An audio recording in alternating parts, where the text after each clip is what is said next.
trabalhador, trabalhador brasileiro, garçom, garçonete, jurista, pedreiro, trabalhador brasileiro, trabalha igual burro e não ganha dinheiro, trabalhador brasileiro, trabalhador.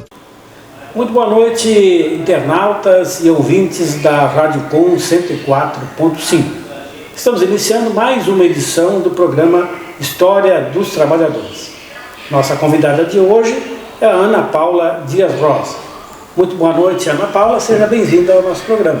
Boa noite, Laíra, é um prazer então estar aqui contigo, né, nesse momento aí, trazendo um pouco da minha história, enquanto trabalhadora que sou, né, para que a gente deixe registrado. É importante fazer esse registro e é um prazer e uma satisfação estar aqui contigo. Ana, aonde e quando que tu nasceu? Eu nasci, eu sou natural de Pelotas, né? Então eu nasci no dia 13 de setembro de 1967, tenho 53 anos, nasci na Beneficência Portuguesa. Eu sou do bairro ali da Baus, né? Nasci ali e me criei ali, né? Até os meus 28 anos eu fiz parte daquela comunidade ali da Balsa. Sim. E então nasceu e já aqui na cidade de Pelotas, porque curiosamente, Ana Paula, os nossos anteriores entrevistados quase todos nasceram no interior do nosso município ou até em outros municípios, né? Mas aí tu já está numa geração já posterior que já é daqui da cidade, né? Bueno, o nome do programa é Histórias dos Trabalhadores. Ana, tu te lembra qual foi o teu primeiro trabalho que tu pôde entender assim como um trabalho, como uma obrigação de fazer? Eu lembro do meu primeiro trabalho, eu tinha 12 anos, quando eu comecei a trabalhar em uma casa de família na Coapel, que eu era babá. Eu tive dos 12 até os 21, eu fui empregada doméstica, né? E do meu primeiro trabalho que eu lembro era esse, que eu era babá. Até porque eu entendi como trabalho, como troca de salário. Mas eu com 8 anos eu já saía da escola e eu tinha uma amiga minha que nós íamos para a escola junto e depois eu ia para a casa dela. Mas só que eu não entendia que eu ia para a casa dela depois da escola. A mãe dela tinha uma máquina daquelas de fazer tricô, e naquela época o Ângulo ali, que era uma indústria forte, muito forte, a maioria do pessoal ali da minha zona ali da Balsa trabalhava no Ângulo, e ela não trabalhava, mãe dela, mas ela fazia tricô naquela época para o pessoal. E aí eu ia para a casa dela porque eu almoçava e eu lavava a louça, mas eu na minha ideia assim, eu tinha aquilo que eu ia brincar, mas na realidade eu não ia brincar, eu ia ali porque à tarde eu servia para aquela pessoa, né, que eu ia lavar a louça, eu varria o pátio, eu fazia aquelas coisas como se fosse um brinquedo, mas não era, né? E em troca disso, o que eu ganhava? Eu não tinha salário, eu era criança e eu ia, se eu dissesse no outro dia que eu não ia ir, mas eu sempre ia, porque vindo de família pobre, né, então garantia um almoço bem melhorzinho para mim e diminuir em casa até para deixar para minhas irmãs, isso aí, né, já tinha essa concepção, essa ideia, então eu ia sempre. Ganhava muito blusãozinho com restinho de lã, aqueles todos coloridinhos, né? Que era uma maneira também que ela fazia de me agradar, e eu naquele tempo não tinha, meu pai e minha mãe trabalhavam, mas as coisas eram muito difíceis para nós em casa, até que quando chegam aos meus 12 anos e eu saio, porque aí como a mãe trabalhava muito naquela época, quem fazia as coisas de dentro de casa era eu e a minha irmã. E Deus ia pagar a luz no centro. Eu lembro de umas coisas assim, tipo, parecia que saía assim, parecia que era uma nota, tipo uma nota fiscal atravessada, agora uma nota de supermercado. E eu lembro da gente ir pagar.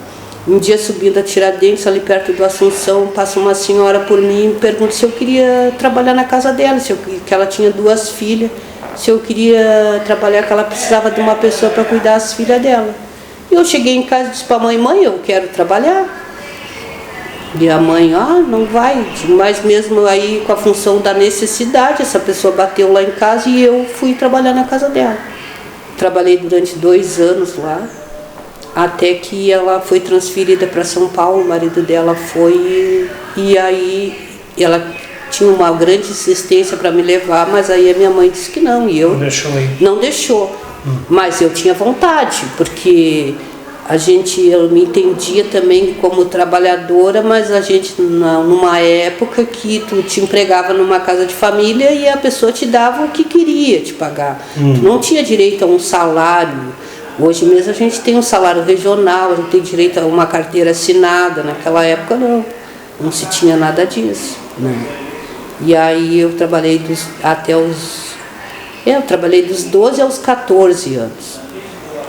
Foi quando depois eu encontrei foi também uma coisa que bateram na minha casa para me chamar para trabalhar, onde eu fiquei trabalhando até fazer um concurso, né? E hoje eu sou funcionária pública, sou merendeira da escola estadual Osmar da Rocha Grafulha, né?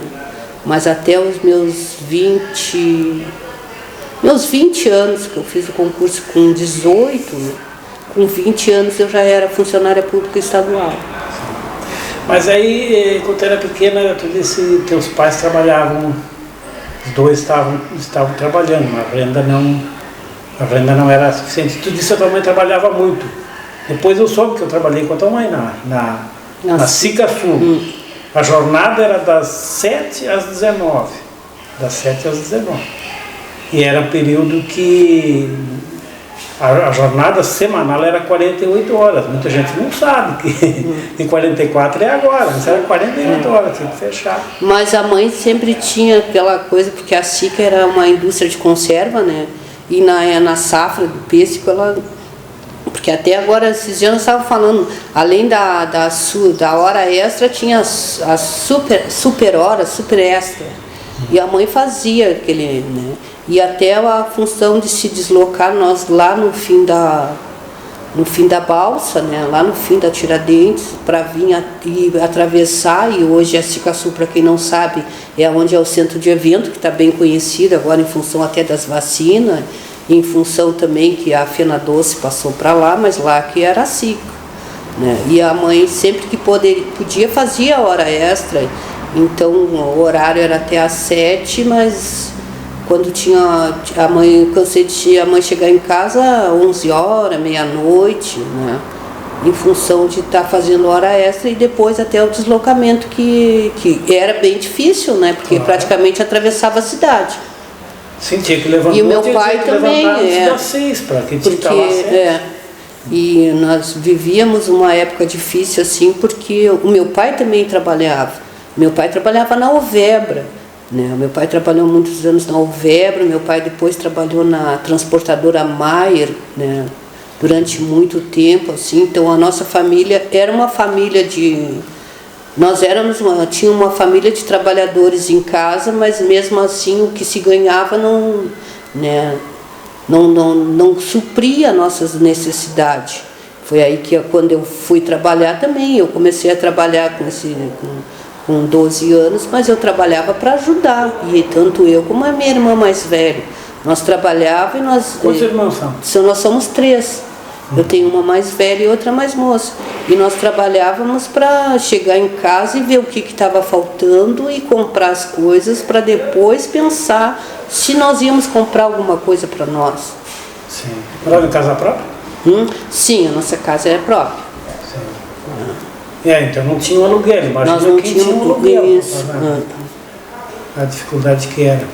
E tu morava na balsa ali, na Tiradentes mesmo? Na Tiradentes.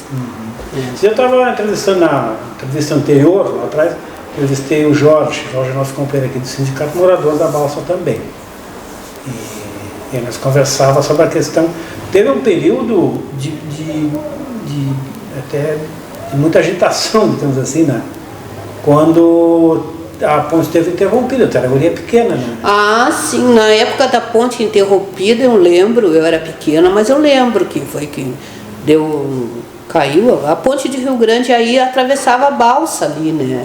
E eu lembro que naquela época, então, eu tinha uma tia que fazia bolinho de batata para vender para os caminhoneiros, porque os caminhoneiros paravam na frente da minha casa, era uma fila interminável de caminhões para atravessar a balsa, então à frente da minha casa sempre tinha um caminhão, tanto dia e noite. E eu lembro também que tinha até, porque já faleceu, da minha tia fazer bolinho de batata, fazer croquete, essas coisas tudo ali, que achou uma maneira de aumentar a renda, né? E eu lembro até de ajudar a vender assim, esses bolinhos.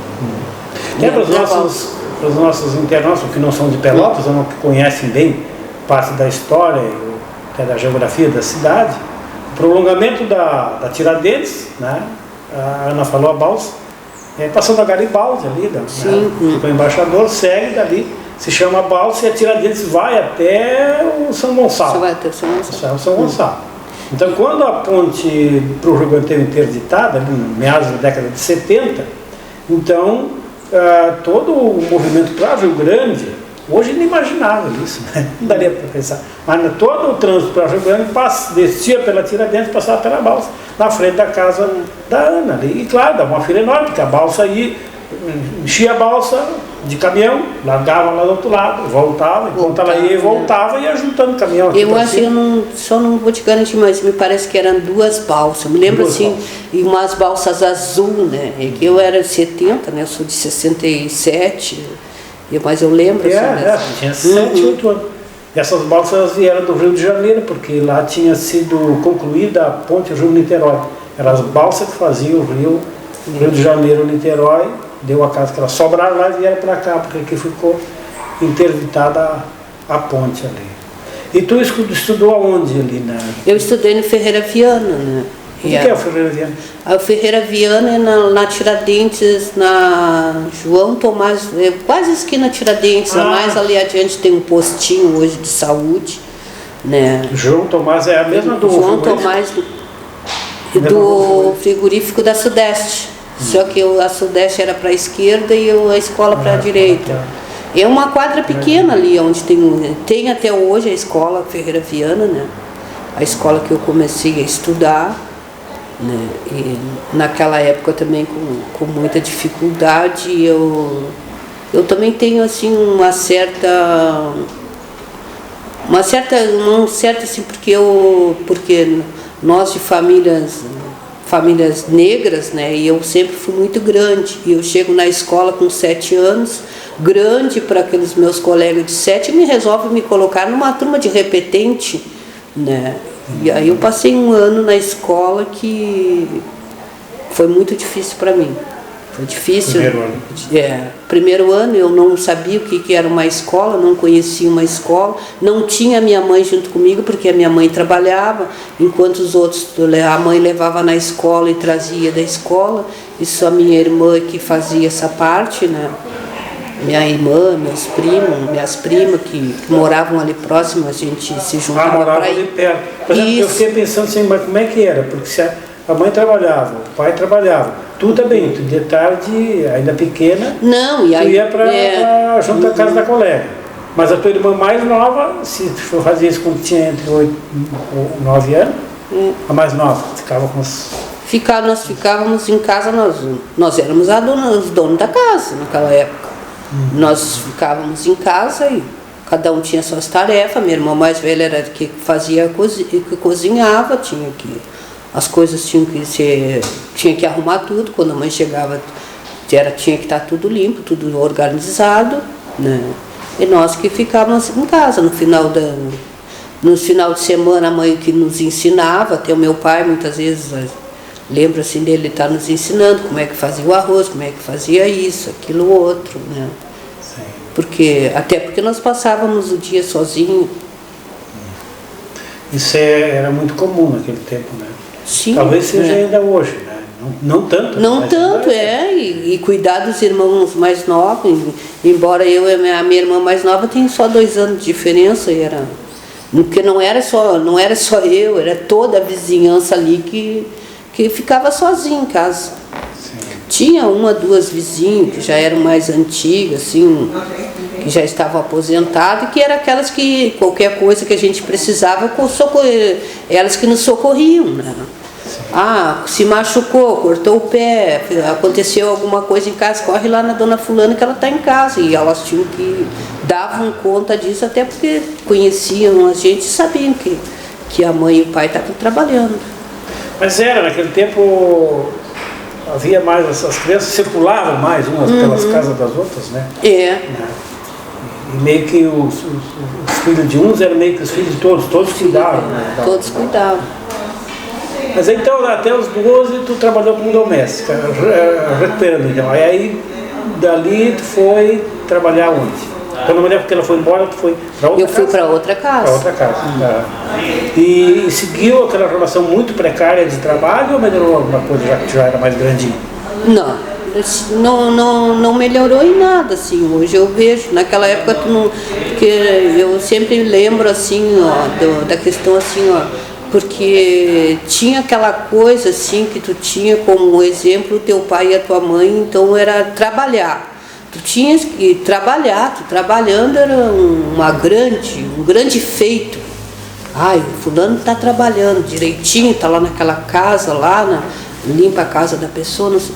Mas assim, eu não tinha uma carteira assinada, né? Não lembro assim, hoje eu não lembro o meu salário, o que eu ganhava, mas eu não tinha um salário, não era um salário mínimo, né? Também tem isso, que até em função da gente de trabalhar e pouco poder se sustentar, porque não se tinha um salário justo, digno naquela época, condizente com o teu trabalho, né? Porque eu entrei nessa casa mesmo com 14 anos, eu fui para limpar, fazer limpeza na casa, não tomava conta da cozinha, mas eu acho que aí com meus 16 anos eu já era até cozinheira, e já se fazia tudo. Aí depois tu faz o concurso, mas não era muito comum naquele tempo as pessoas fazerem concurso. Como é que tu atinou a fazer? Alguém te convidou a fazer o concurso? Te avisou? Como é que foi? Porque assim, ó, eu tive um tempo que aí quando eu começo a trabalhar, eu paro de estudar, né?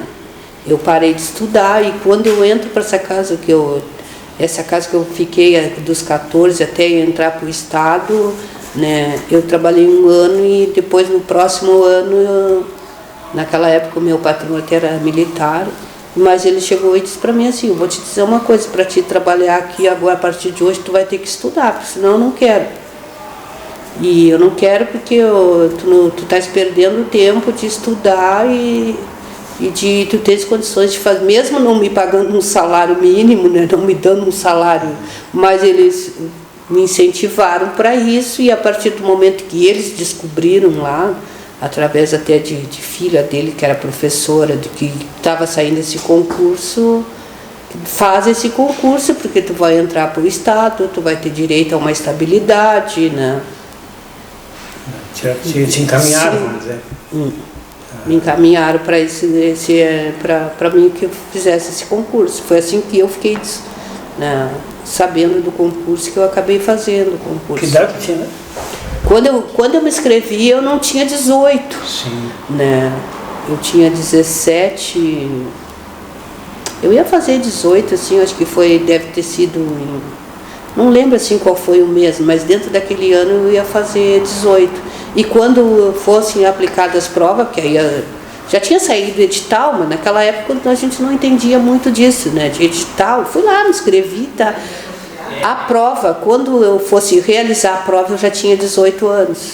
Eu lembro porque quando eu cheguei lá para fazer na Quinta CREA, eles não quiseram fazer a minha inscrição. E eu voltei, né? Disse, eu não posso fazer porque eu tenho 17. Não, tu pode sim, porque quando tu fizer a prova tu vai ter 18. Aí a filha do meu patrão foi comigo lá e disse, não, ela pode fazer a inscrição. Porque o que interessa é que no dia da prova ela vai ter 18 anos. Isso ficou gravado até, por isso que eu lembro que quando eu fiz a inscrição eu tinha 17. Aí tu fez o concurso, foi aprovado. Quanto tempo tu aguardou para a nomeação? E aí eu assumi com 20. Eu ia fazer 21, já tinha feito, então... então demorou... Demorou. Quase 3 anos. Quase 3 anos para sair esse concurso. E, né, e aí quando eu chego na escola para trabalhar, né, o que acontece, assim, fazia 21 anos que não tinha concurso. E esse meu concurso que eu fiz foi um concurso que entrou um bom número de funcionários, porque naquela época as escolas trabalhavam muito com o pessoal do CPM, né? E poucos eram aqueles também que eram CLT no estado. Tinha alguns que eram convidados pelas diretoras de escola, que a gente sabe que naquela época a diretora se perpetuava no cargo, né? 10 anos, 15 anos, era diretora da escola, não existia. Agora nós temos na lei, na gestão democrática da escola, né, que a gente de 3 em 3 anos tem eleição para diretor, né? E o diretor agora na escola ele tem um mandato e mais outro, e depois ele não pode concorrer a 3 mandatos já, só 2 mandatos na escola. Mas antes não, né? Então, conhecia a fulana que trabalhava... Bom, aí a diretora convidava aquela pessoa para ir trabalhar lá. Ou o CPM da escola assumia o pagamento, né? Mas ainda tinha umas que enviavam para a Quinta CRE, e aí a CRE fazia toda essa burocracia, mandava, e eles passavam eles ficavam como CLT dentro do Estado. Sim. Então, o concurso que eu fiz foi com o maior... eu acho que dá para dizer que foi o maior concurso que teve de funcionários, né, na questão tanto da limpeza como da merenda e da secretaria também, que a secretaria era atendida por professores com um desvio de função, né? E aí passa a ter realmente o secretário da escola e o auxiliar de secretaria. Sim. E aí tu começa a trabalhar então, qual foi a primeira escola que tu trabalhou, né? E qual era as tarefas que tu tinha que fazer? Bom, aí eu começo a trabalhar na Escola Félix da Cunha, né? E eu faço um concurso para merenda. Sim. Só que o que aconteceu nesse concurso? Assim, ó, passaram muitas merendeiras e poucas funcionárias da limpeza. E aí a Quinta CRE nos chama aqui para nós assinar um documento onde nós éramos merendeira e auxiliar de serviços escolares. Por quê? Porque daria o direito de nós estar na escola e não exercer a função da merenda, e sim os serviços escolares, que seria fazer o papel do funcionário da limpeza. Mas naquela época também eu não tinha também conhecimento nesse assunto aí, e eu passo a trabalhar na Escola Félix da Cunha, mas na função da limpeza e não na merenda, que foi o concurso que eu fiz, porque eu era merendeira e auxiliar de serviços escolares. Sendo que aqui a Quinta CRE ainda faz com todo o pessoal que entra naquela época, assim, elas nos fazem assim, sai a nossa posse no Diário Oficial, né? E a posse e depois sai a nomeação. E a Quinta CRE nos chama com a nossa posse, sendo que a nossa nomeação não tinha saído. E todas as CRE e todo funcionário público hoje que ele é concursado, sai a posse, e depois que ele só passa a assumir a escola, passa a trabalhar, né, quando sai a nomeação. E nós foi ao contrário, e aí fica uma lacuna ainda, que depois, um tempo depois, eles foram reconhecidos. Aí nós conseguimos recuperar esse tempo que tinha ficado para trás de salário, né, já que a gente tinha trabalhado. Nem salário pagaram? Não, nem salário pagaram. E aí, porque quando sai a nomeação, o Diário Oficial naquela época, levava 60 dias, né? E não sai a nomeação de todos, um sai em junho, outro sai em julho, outro sai em setembro, e aí depois conta mais 60 dias para entrar o dinheiro na conta, né? Tem colegas minhas que foram receber, nós entramos na escola dia 20 de março, e foram receber em janeiro do outro ano. Mas tudo em função da questão assim, ó, do erro que a Quinta CRE faz no afobamento de nos chamarem, porque depois de um tempo a gente começa a conversar com colegas, né, de outros municípios, né, que são outras CREA, e não, as pessoas, ou até que depois vieram, que pediram transferência por vir morar em Pelotas, e aí as pessoas, não, eu só assumi lá quando saiu a minha nomeação, né? Porque o que é a posse, né? A posse seria naquela época para te dizer que tu estava apto para trabalhar, que tu tinha feito toda a documentação, exame, tudo que eles pediam naquela época. E aí diziam, e aí tu ficaria aguardando a nomeação, que realmente estava sendo nomeada para aquele cargo. Um erro naquela época, que até ainda bem que a gente depois nós fomos reconhecidos, né? Porque eu fiquei de março a julho sem receber, mas teve gente que ficou muito mais. Tu vê, teve gente que entrou comigo em março e foi receber só em janeiro.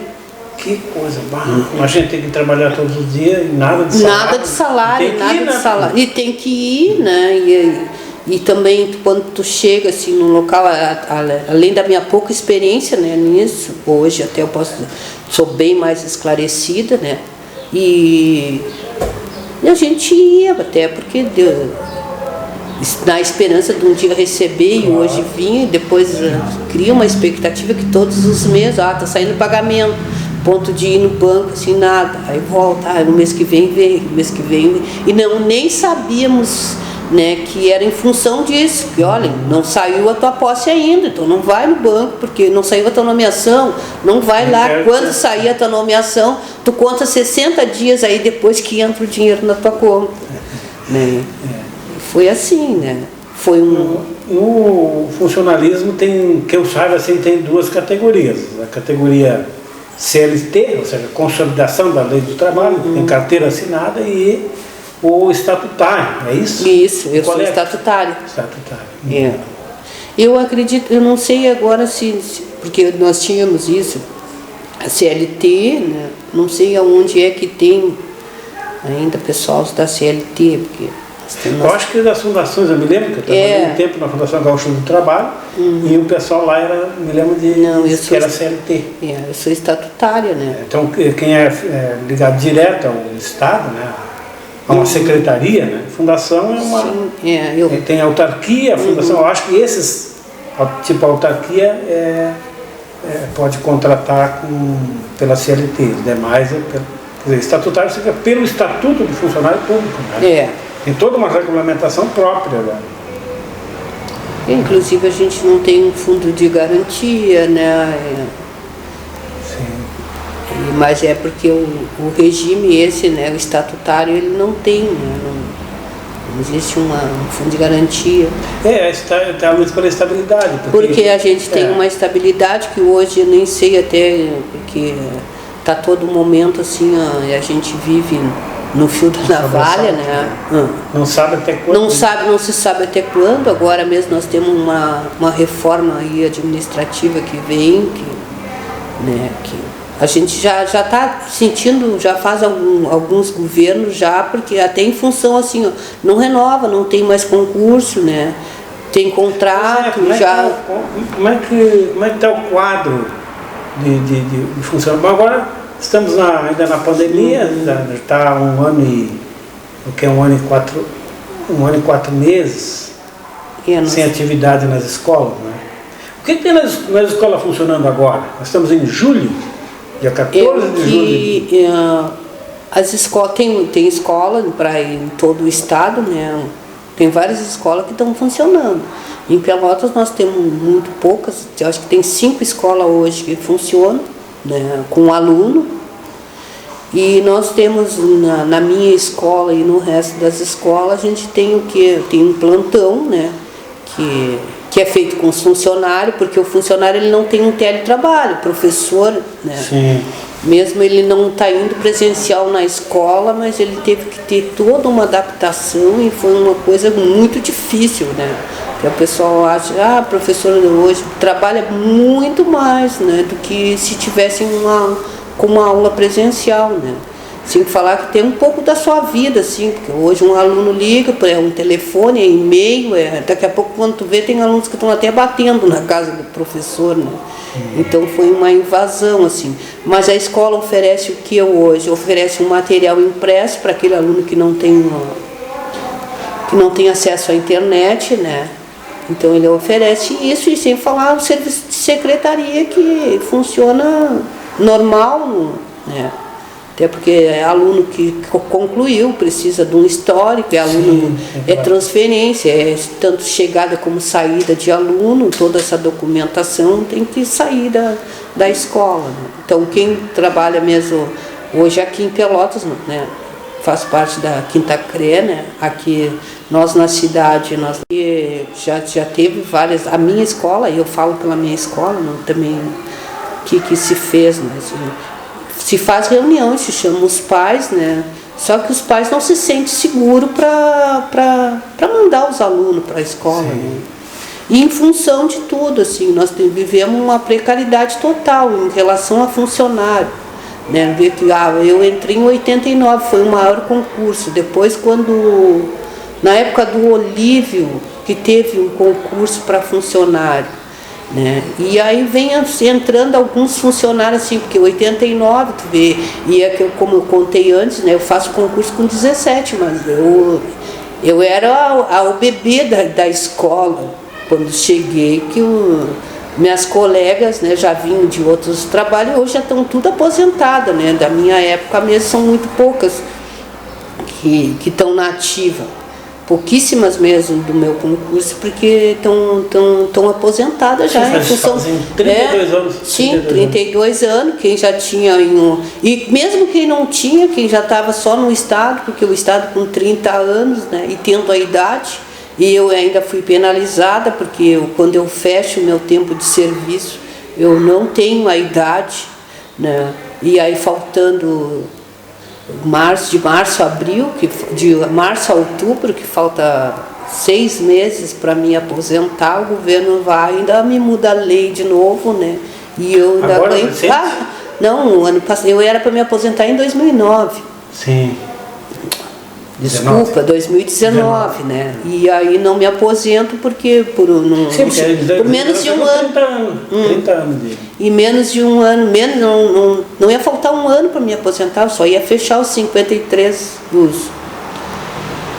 Não, perdão, eu só ia fechar o tempo de serviço para poder me aposentar. E ele aumenta, eu vou até os 57 agora. Os de 53 eu passo para os 57 anos. 4 anos. 4 anos. Essa mudança foi feita quando? Foi feita agora no governo do Eduardo Leite, né? Agora? Sim. Uhum.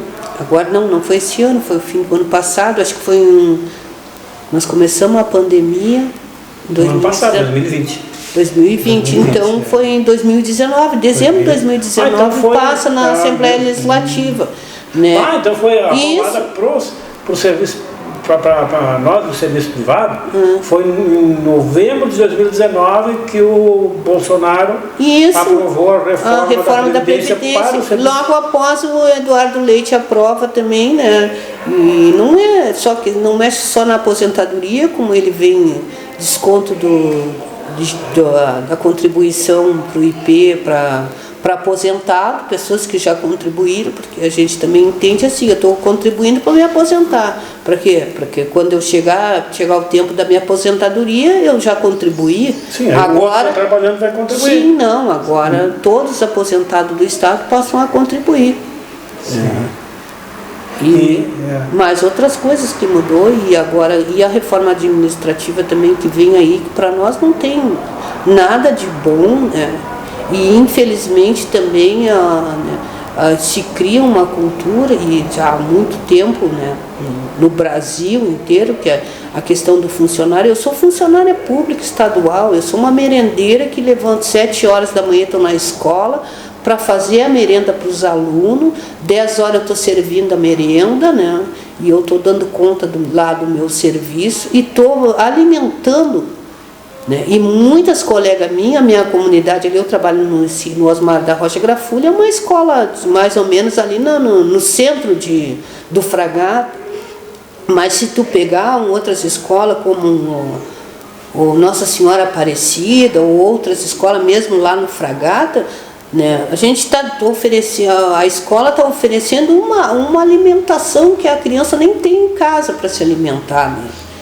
Então, e quem vem mais a sofrer com essa reforma também é a nossa comunidade, que não vai ser mais assistida, né? O governo já não vai dar mais conta dessa questão. Então, quando ele atinge o funcionário público, uma reforma administrativa, ele está tirando, e está tirando daqueles que têm menos. É o postinho lá que já está precarizado, que vai ficar muito mais ainda. E a escola que vai perder toda aquela relação de afetividade que a gente tem. Porque não é meramente fazer uma merenda e atirar para um aluno. A gente lida com criança, a gente lida com seres humanos. E a gente é humano também. Então, quando tu vai fazer uma merenda e tu vai distribuir uma merenda, tu coloca ali um sentimento. E tu lembra também que dali que tu veio, que muitas vezes também eu fui para a escola para tomar aquela sopinha da dona Neuza lá na escola, que eu lembro até hoje. E como era bom para mim e nos fazia bem. Então, tudo isso é uma questão que a valorização nossa tinha que passar por aí. E, infelizmente, o governo não vê isso aí, né? E atira para a população e muitas vezes faz um discurso que o funcionário público tudo não trabalha, mas a maioria dos funcionários públicos trabalham e muito, né? E se desdobra, e a gente se desdobra muito até para atender dentro da escola um aluno. Não, na merenda e em outras função também, quando a gente sabe que estão com necessidade em casa, quando precisam de uma roupa, de um calçado, de alguma coisa que a gente vê, a gente também tem esse olhar, né? Até porque quando eu começo a trabalhar, Laíra, eu começo a trabalhar no Félix da Cunha, e o Félix da Cunha foi uma escola assim que me despertou muito dentro de mim, assim, porque eu me via, assim, o Félix da Cunha, ele ali na Benjamin, esquina Barroso. Se tu pegar ali atrás, todo aquele lado ali é o lado das docas, aquele lado ali é um lado bem carente da cidade.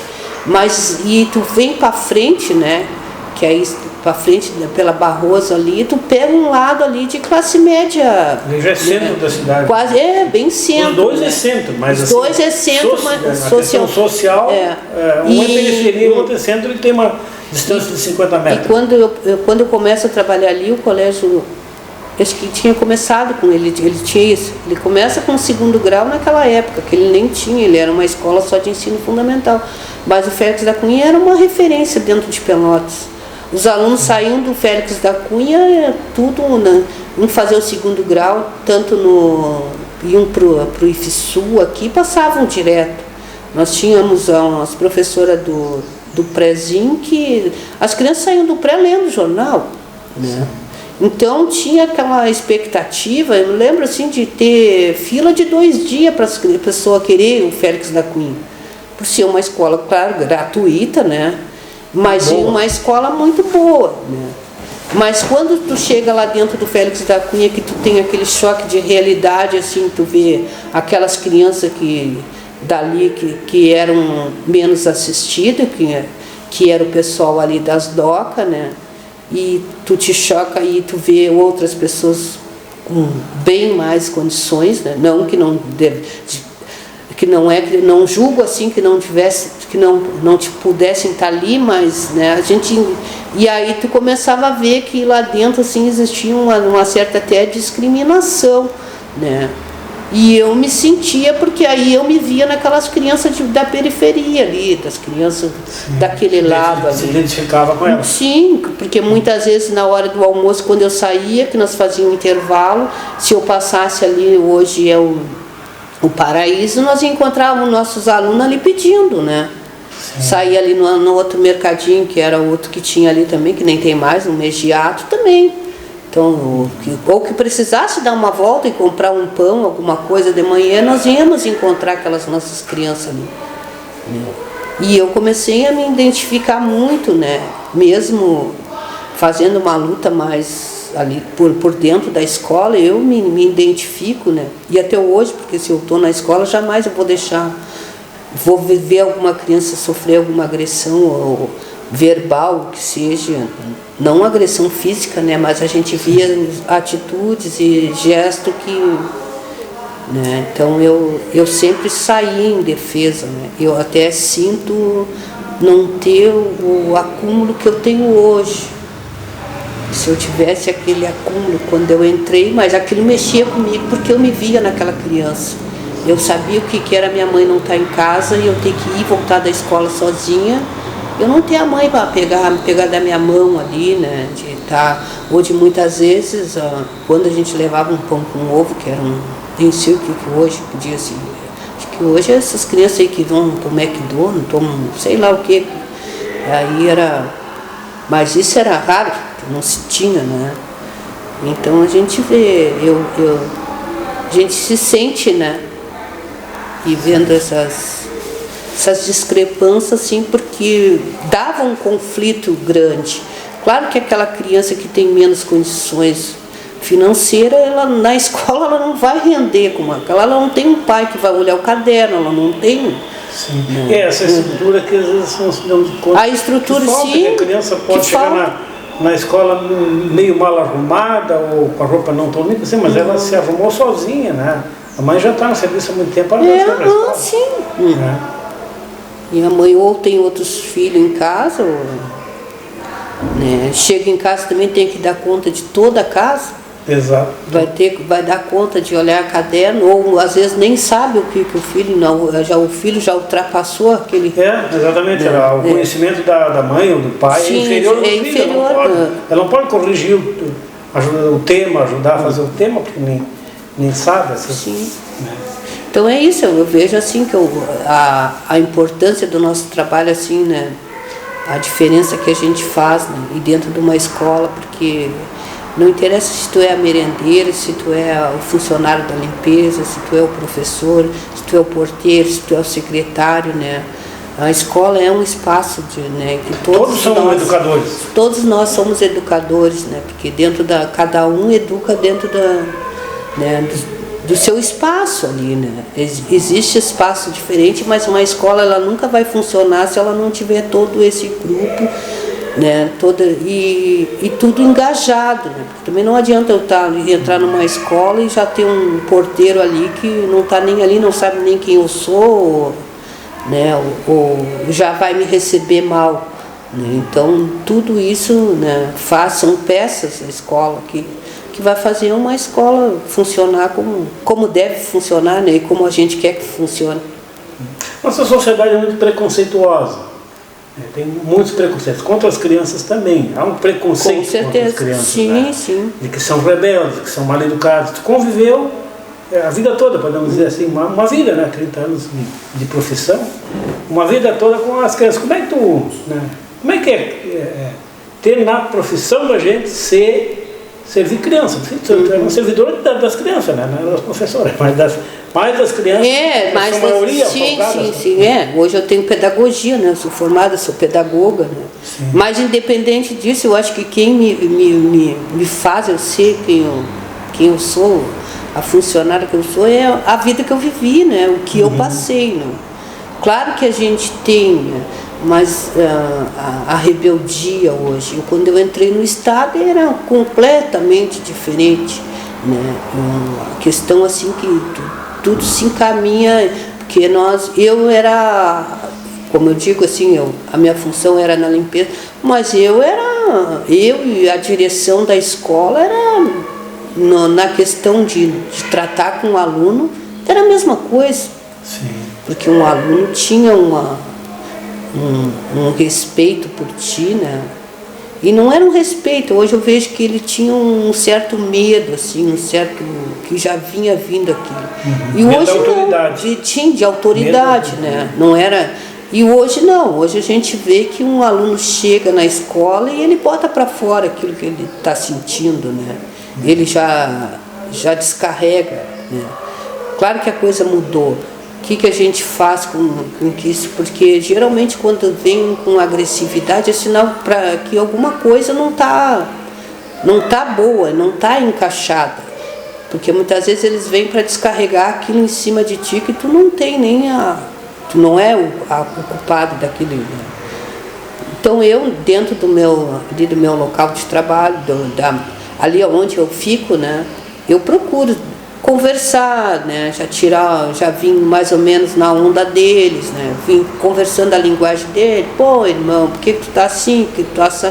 Me mostrar ali que eu tô aberta pro diálogo, né? Eu nunca consigo, não revido. Mesmo que às vezes venha com agressão ali para mim, eu sei que aquela agressão não é diretamente para mim, é para descarregar alguma tensão, alguma coisa, né? E que eu estou ali, mas eu sempre procuro dar uma conversada, né? Faço o meu serviço. Vem cá, fulano, que eu quero conversar contigo, o que está acontecendo, tá assim, tá assado, né? E eu acho que assim a gente consegue, né? E aí depois... Você com os anos foi pegando cancha também para lidar. Sim, a gente... Os primeiros dias deve ter sido um pouco difícil, né? Porque tu estava acostumado a trabalhar numa casa de família, onde era tu e o máximo a família. Aí vai para dentro de uma escola, assim. Ah, sim. Difícil porque eu sempre tive essa relação, assim, eu gosto de criança, eu gosto de estar no meio deles, né? Então eu também me senti assim, um pouco assim, me dediquei para eles. Né? E quando eu vejo essas crianças das docas, assim como eu te disse, eu já queria proteger, eu já queria, sabe? Eu passo na rua hoje, ou às vezes agora mesmo com eleição, eu vejo que tem alguns alunos que eram do Félix da Cunha, aquele tempo, chegar e dizer para mim assim, que foi muito importante na minha vida, que me ajudou. Eu não tenho, porque eu já sou meio assim, tem que ir lá jogar bola, eu vou, tinha que ir lá jogar bolinha de gude, eu ia, tinha que... até hoje, né? Eu já sirvo a minha merenda e se é no domingo eu já estou dizendo do meu time, já estou inventando uma coisa para descontrair, já estou pegando... se eu sou colorado, né? Mas se eu já tenho um gremista, eu já vou dando uma corneta, então eu já estou sempre fazendo uma relação assim, tranquila. De amizade, para deixar assim com que, né, que dentro ali das minhas condições tia, chegar de manhã olhar para mim, eu não tomei café hoje, não, vamos lá, vamos tomar um café, vamos dar um jeito, eu não tenho um almoço, isso foi várias vezes que aconteceu, venha, não sai da escola sem almoçar, eu preciso estudar, estuda aí no refeitório, não é um lugar, mas a biblioteca está fechada, pode vir para cá, vamos estudar, né? E se tiver que ensinar também eu ensino. O que eu sei, se eu não sei, eu vou lá, pergunto para o professor, faço o professor me ensinar, ou faço a ponte para o aluno e ensino fulano, né? Porque aí é assim, eu sou tia, sou irmã, sou madrinha, sou tudo quanto é coisa no colégio, sou mãe, né? Sim, porque tem variadas idades, porque ele é um colégio muito grande. O Mar da Rocha Grafuda, né? O colégio. Quantos alunos tem agora? Agora nós temos 1.200 alunos, mas nós já tivemos 2.300. Teve uma época que aquele implodiu. Né? Tem criança de 6 a 16, talvez? Agora mesmo nós estamos até com. Nós não temos mais de 6. Né? A gente foi perdendo, nós perdemos a primeira, o prézinho. Primeiro ano, segundo, terceiro, quarto, nós estamos só com o 5º ano de fundamental. E como é que se deu a tua aproximação com o sindicato? Já no Félix da Cunha, né? Eu começo no Félix e encontro 2 professoras que eram bem ligadas, né? E aí até por ver essa nossa disposição, assim, começo a convidar, olha, tem assembleia, nós vamos fazer isso, e eu começo a ir, né? Porque, e aí vou indo, aí quando fiz uma greve, né? Fiz uma greve no Félix, né? Eu fiz uma greve... No Félix? No Félix. Era uma greve do Félix? Não, uma greve do sindicato, da categoria, né? Acho que foi a greve que durou 3 meses, aquela. Eu fiz a greve, né? E ali foi que eu também despertei mais ainda para o sindicato, porque quando eu fiz a greve, nós tínhamos o diretor da escola, que era José Matei, né? Ele é professor, agora não é mais, era professor também da Católica. E ele deixou os funcionários fazer a greve, ele deixou. Porque se não tinha aluno, não tinha professor, não tinha porque os funcionários estão lá. Sim. Né? Mas só que o pasmo que eu não entendia muito, naquele momento, não entendia, né? Naquele tempo não entendia muito. Bom, vamos fazer a greve. Eu não queria fazer. Todo mundo vai fazer. Então vou fazer. Tá, vamos fazer. Quando começa a negociação, e aí hoje eu entendo quando a gente está saindo de uma greve, como é que é aqui, né? Nós temos uma assembleia aqui que já vai encaminhando e que já diz, deu, ele nos chama, todos funcionários, para assumir os seus postos e limpar a escola, que ia começar as aulas na segunda-feira, tipo assim. E eu não vou, porque eu estou de greve. Sim. Ora, se eu estou de greve, como é que eu vou ir trabalhar? Aí chego na segunda-feira, junto com os alunos, com os professores, tudo. Por que tu não veio? Porque eu estou de greve, porque eu estava de greve. Ah, mas todo mundo veio. Digo, mas se eu estava de greve, aí foi que eu entendi. Então, quer dizer, ele deixou nós fazer, deixou não. Ele disse, deixa elas achar que estão de greve, mas a hora que eu precisar da escola limpa, eu vou chamar elas. Sim. Né? E eu não vou. E aí eu digo, parei. Voltou quando terminou a greve. Voltei quando terminou a greve, porque aí eu comecei a entender, e aí eu comecei a despertar também para esse meu lado sindical. Peraí, se eu estou de greve, eu estou de greve. Não é a direção da escola que vai dizer para mim quando é que eu tenho que voltar. E sim a categoria quando disser. Né? E ao longo desses 32 anos é muita história, muita Teve muitos, coisa. foram várias greves, né, importantes, né? Foi. Teve perdas nesse período, mas teve conquistas também, né? Ah, com certeza. A gente teve, nós enquanto funcionário, né? Então a gente conquista, a maior conquista que a gente teve foi o nosso plano de carreira, né? Nós tivemos conquista também que hoje nós somos considerados, né, nacionalmente como profissional da educação. Ah, não era considerado profissional da educação? Não era. Nós não éramos considerados profissional. E no nosso plano de carreira nós somos agente educacional. Porque até o meu concurso que eu fiz era a merendeira e o servente. Né? Servente vem de servidão, né? Sim. Vem uma coisa assim, aí começam, funcionário, mas era servente. E a merendeira também não era não era merendeira, nós era cozinheira, porque nós fazia comida, né? Então, nesse plano de carreira, além de a gente conquistar 3 níveis, né? Nível 1, nível 2, nível 3. Nós conquistamos no Olívio Dutra, né? No governo Olívio Dutra foi que a gente já vinha numa construção, né? E aí a gente consegue aprovar na Assembleia Legislativa e o Olívio Dutra assina o nosso plano de carreira. Eu acho que foi a maior das conquistas que a gente teve, né? Que deu um impacto assim no nosso salário, que te permite tu mudar de nível, né? E depois disso a gente vem, nós temos aqui, a gente tem um curso aqui que foi no governo Dilma, finalzinho do Lula, Dilma, que ele aprova o pró-funcionário, né, que capacita o funcionário dentro da sua função, né. E isso também é um ganho imenso para nós, assim, porque se eu gosto de ser merendeira, eu não gosto de ser professora. Eu quero ser merendeira, mas eu também preciso ganhar para ser a merendeira. Preciso ser reconhecida também. Não. Sim, tem capacitação para os professores. Sim, né? E nós tivemos essa capacitação assim que consegue assim nos dar abrir um leque, né, e nos colocar assim dentro o que é o nosso papel dentro da escola, né, o que a gente está fazendo dentro da escola, né. Claro que eu já tenho mais um pouco de vivência, mas sempre ajuda, a formação nunca é demais, mas consegue fazer tu te situar, né? Tu saber qual é teu espaço ali, que não é só o mérito, eu tenho que chegar, varrer a sala de aula e deu. Eu tenho que chegar e fazer a merenda e deu, né? Eu faço parte daquilo ali. Sim. Eu faço parte da comunidade escolar. Eu contribuo para o crescimento da escola. Eu contribuo para aqueles alunos ali.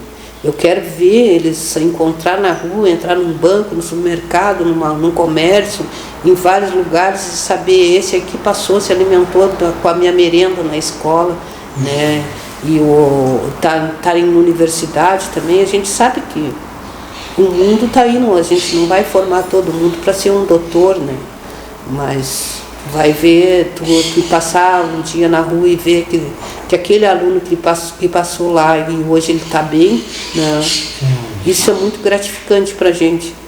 E isso faz com que tu consegue te enxergar dentro do próprio funcionário, realmente ver o teu local, o teu espaço dentro da escola, como é importante. Sim. E a questão do racismo, como é que houve uma evolução do tempo? O tempo também, assim como teve na questão trabalhista, digamos assim, caminhou depois para sindical, um processo de conscientização. Sobre a questão do racismo, também teve que foi certamente tomando consciência da situação. Houve uma evolução, olhando mais sobre a questão da escola mesmo, né? Com certeza, até porque a gente tem uma evolução assim na questão global, né?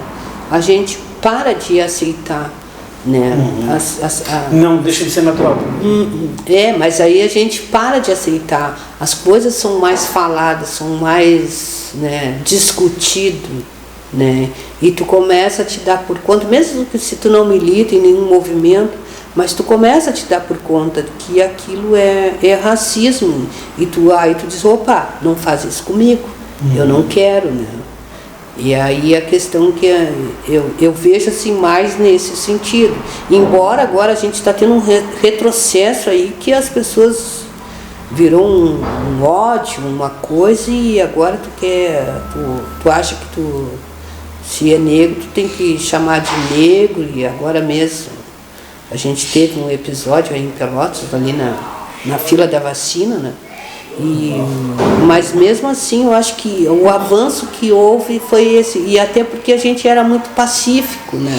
Também muito humilde, e se fizesse racismo contigo, tu achava até natural, tu não levava para aquele lado de racismo, né? Sim. Porque a gente tem que estar muito atenta. Muitas coisas depois opa, para aí, mas por quê? Eu fui numa loja, a pessoa disse para mim que dos mais baratos não tinha. Tá, mas porque eu sou negra, eu não tenho dinheiro para comprar o mais caro, né? E aí, às vezes, tu aceita, né? Porque tu também não tá totalmente, tu não vai estar 24 horas com uma metralhadora, Então, tem coisas que te falam tão sutil, né? Que te soa, e depois tu vai ver, não, mas para aí, fulano, né? Como é que, pela minha aparência, pela minha cor da minha pele, ele vai dizer qual é as minhas condições de comprar? E tu pessoalmente enfrentou muitas situações de discriminação? Soma tudo um pouco, né? Soma tudo um pouco, e depois a gente vai amadurecendo, a gente vai vendo. Mas eu, por exemplo, essa questão de uma loja também, eu cheguei numa loja aqui que a pessoa me levou lá no balaio porque eu queria uma determinada coisa, e ela olhou para mim, mas esse é mais barato. Mas eu descrevi o que eu queria, né? Porque se tu chega numa loja e diz, tem uma coisa baratinha que eu queria comprar, não tem muito dinheiro, tudo bem, tu vai lá. Mas se eu descrevi, ou tu me dá o que eu quero, né? Ou tu diz que não tem. Mas tu não pode me oferecer, fazer de conta que vai trocar, né?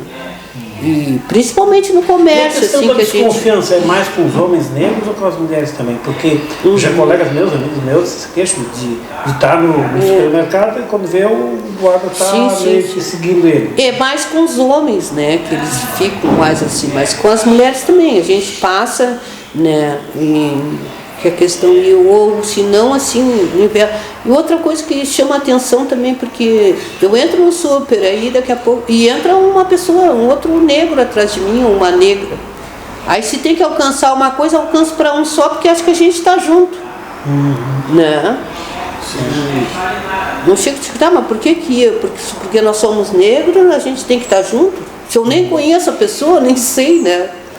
Isso também é uma das coisas que... Não estou junto. Outro está num lugar para te atender também. Já vem atender um só porque acho que a gente tá junto. Tu tá junto com a fulana? Não, nem sei quem é. Sim. Por quê? Porque a gente é negro, aí tem que dizer.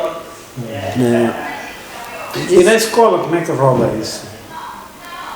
Na escola é como eu tinha colocado, assim, não é que não exista, mas hoje como as pessoas, né, e essa geração agora é uma geração que não se cala também, a gente vê que se apertar no calo deles, aonde eles se sentirem, né, com certeza eles vão para cima, né, na escola 2019, né, que nós ainda estávamos em aula, um aluno fez um gesto racista e toda a turma se levantou assim e foi cobrar. Até esse aluno, como ele era maior, ele foi convidado, ele não chegou a ser expulso, foi convidado para ser retirado da escola, né?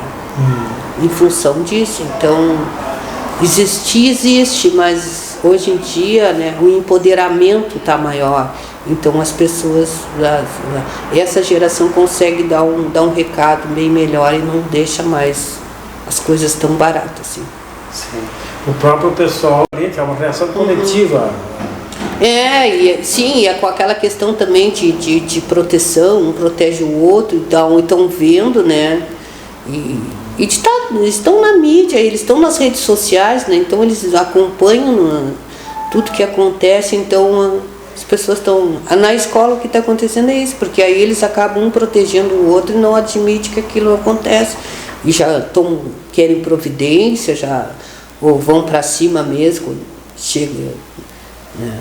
Então as coisas aí esse tipo de coisas também já é também bem pensado, né? Porque às vezes a pessoa comete um racismo por costume. É coisa de negrão, né? Eu sempre ouvi meu pai e minha mãe dizer coisa de negro, né? E aí aquilo ia se repetindo, que coisas que... Por que coisa de negro? Branco não faz? Né? Nós estamos caminhando para o final da nossa entrevista. E se tu fosse ministra da Educação, com todos os poderes, o presidente dissesse, olha, tu vai fazer o que tu precisar, dinheiro não vai faltar, nem autoridade. O que tu faria na escola para a escola ficar do jeito que acho que deveria ser? Se eu fosse ministra da Educação, todos os poderes, ia ser tudo do jeito que eu quero. A primeira coisa que eu ia fazer era escola em turno integral. Eu acho que trazer a criança para dentro da escola, mas aí não basta só trazer a criança para dentro da escola se a escola não está preparada e adequada para aquela criança ficar dentro dela, né? Porque a gente vê também assim a grande, como é que eu vou dizer, o que acontece hoje assim, as nossas escolas agora estamos no quadro branco com canetão, né? Enquanto a criança está evoluída com a internet, com a notícia ali a todo momento. Então era fazer umas escolas, né, completamente moderna, né, umas escolas que tivesse várias atrativos, né, porque a gente, quando tu lida com um número grande de pessoas, tu não vai querer botar dentro de uma escola um teatro e querer que todas as crianças estudem teatro. Né? Então tu tem que ter várias opções, né, para que realmente tu consiga acolher, né, com que aquela criança se sinta acolhida, né? E com tudo isso assim, valorização do profissional e valorização também tanto em qualificação, mas financeira, né? Porque muitas vezes o profissional também está ali, mas ele está pensando que não paguei a minha conta de luz, faltou o gás, como é que eu vou cozinhar? Então, valorização financeira também, no sentido do que, para ter não que todos nós temos a nossa vida particular, né? Mas que tu te sinta reconhecido, porque também isso passa, né? A gente precisa se manter, né? A gente quer também coisas boas pra gente, isso a gente só vai conseguir se tu tiver um bom salário, né? Eu acho que seria isso, assim. Escola, aluno ia passar manhã e tarde na escola. Por que manhã e tarde na escola, né? Não estudando, tu vai estudar todo o tempo? Não, mas a escola vai te oferecer outras coisas. Curso de formação, ela vai te encaixar onde tu quiser se encaixar, né? Eu acho que isso aí seria o ideal para nossas escolas. Todas, né? Principalmente as escolas de periferia, né? Que é aí onde a gente tem mais os nossos alunos, que a gente perde eles para droga, a gente perde eles para o crime, porque se a família não tem, a escola não tem para oferecer, a rua está aí oferecendo, né? Então é isso, porque as escolas de periferia eram para ser, não que todos os nossos alunos, independente da classe social, né? Tem direito, mas esses alunos menos favorecidos que teriam que ser mais favorecidos dentro da escola. Eu acho que seria isso aí. Muito obrigado, então. Tá bom, aí eu que te agradeço, né?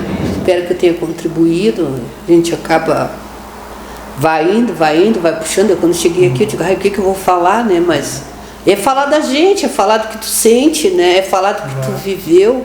Então, mas te agradeço muito por essa contribuição e espero que tenha contribuído, né? Sem dúvida contribuiu, mas a ideia é exatamente essa, né? A gente fica uma hora conversando e as memórias vão vindo, né? As coisas vão vindo para, né? E exatamente com essa intenção de levar aos nossos ouvintes, aos nossos internautas, como é a vida dos trabalhadores, né? Eu sou eletricista, né? Essa é a minha profissão, não tenho a menor ideia de como é trabalhar dentro de uma escola, né? Então a gente vai trocando essas informações aí. Então por aqui encerramos a nossa conversa com a Ana Paula. Uma boa noite aos nossos ouvintes e internautas da Rádio Com, do programa Histórias dos Trabalhadores, e voltamos na semana que vem com outro entrevistado. Uma boa noite.